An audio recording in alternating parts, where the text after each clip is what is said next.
สบายดีวันนี้จะมาสอนวิธีตั้ง Gmail ซึ่งการตั้ง Gmail นี่จะมี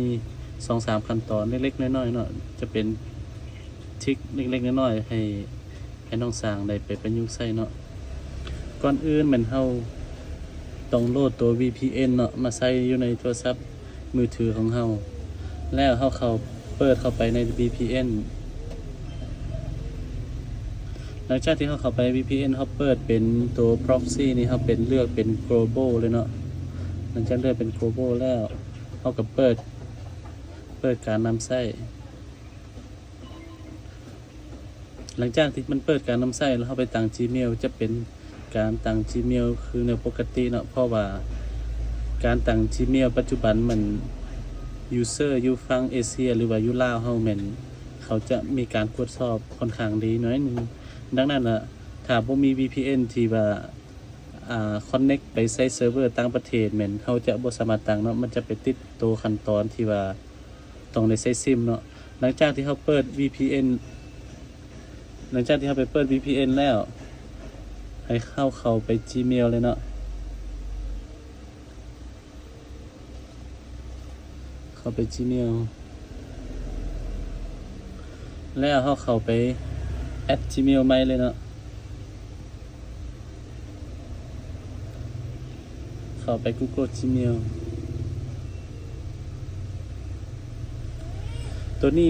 มันจะติดรหัสหน้าจอเดี๋ยวขอใส่รหัสหน้าจอกันเนาะโอเค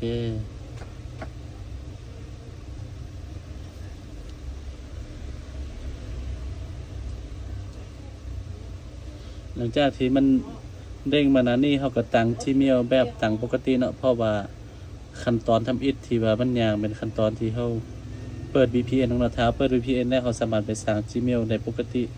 คือแนวทั่วๆไปเนาะแต่จุดสำคัญสุดๆแม่นจังหน่อยตอนเขาตั้งแล้วแม่นเขาต้องไป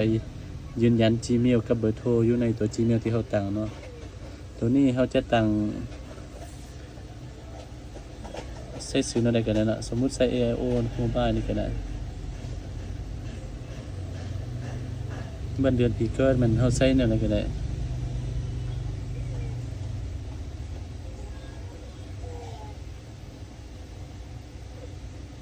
เพจ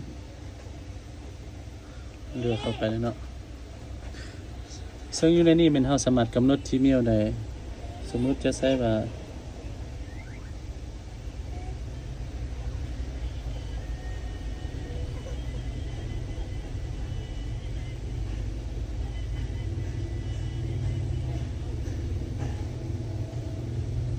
เราจะตั้งชื่อเป็น AIO Mobile 79เนาะขั้นตอนนี้ใส่รหัสปกติทั่วไป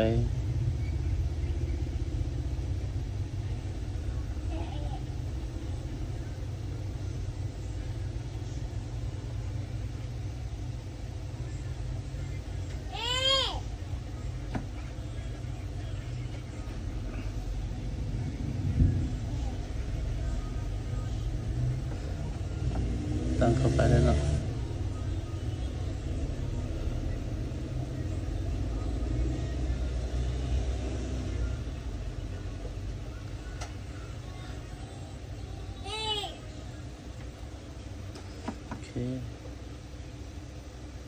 โอเคหลังจากที่มันตั้งแล้วมันจะเด้งมาเส้นอันนี้ให้เราเลือกไปเส้นตัว Gmail ที่เราตั้งเนาะ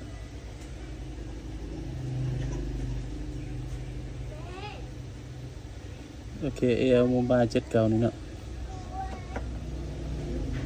หลังจากที่มันอยู่หน้านี่ให้เราเข้าไปตัวตั้งค่านี่และเข้าไป Google นี่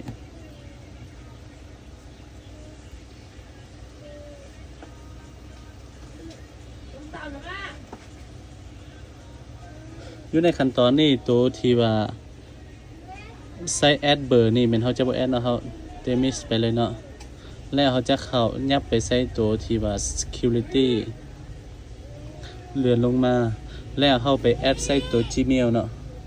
ก่อนจะแอด Gmail ตัวนี้มันตัว Gmail ที่ว่าสามารถแก้ไขได้นี่มัน Gmail นี่ต้องเป็น Gmail ที่ว่า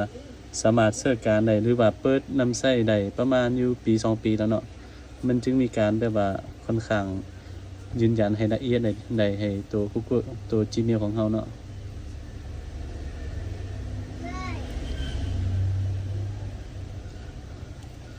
หลังจากที่มันเด้งแล้วนี่มันเฮาจะ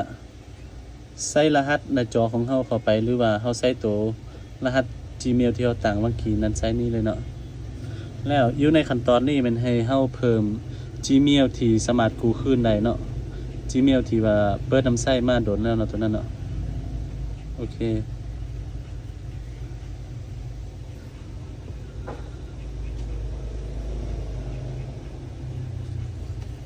ตัวนี้มันจะเป็น Gmail ที่เฮาตั้งที่ว่านำใช้ได้เนาะ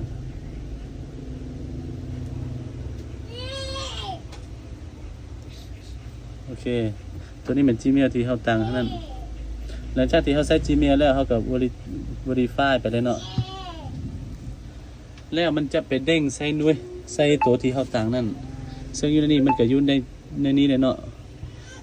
ตัวที่มันเด้งขึ้นมามันจะแม่น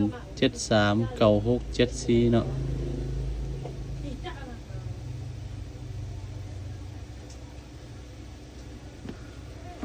หลังจากที่เฮา verify แล้วมันจะถือว่าสมบูรณ์เนาะขั้นตอนนี้มันถือว่าจะใช้งานได้เลยเนาะ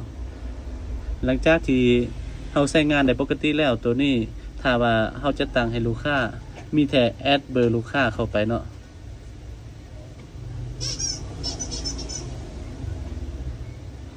มีแต่เพิ่มเบอร์ลูกค้าเข้าไปแล้วก็จบงานเนาะขั้นตอนนี้มันจะแม่นเป็นทริคเล็กๆหน่อยให้เพื่อนสร้างเนาะเอาไปประยุกต์ใช้เนาะผิดพลาดประการใดก็ขอโทษขออภัยเด้อ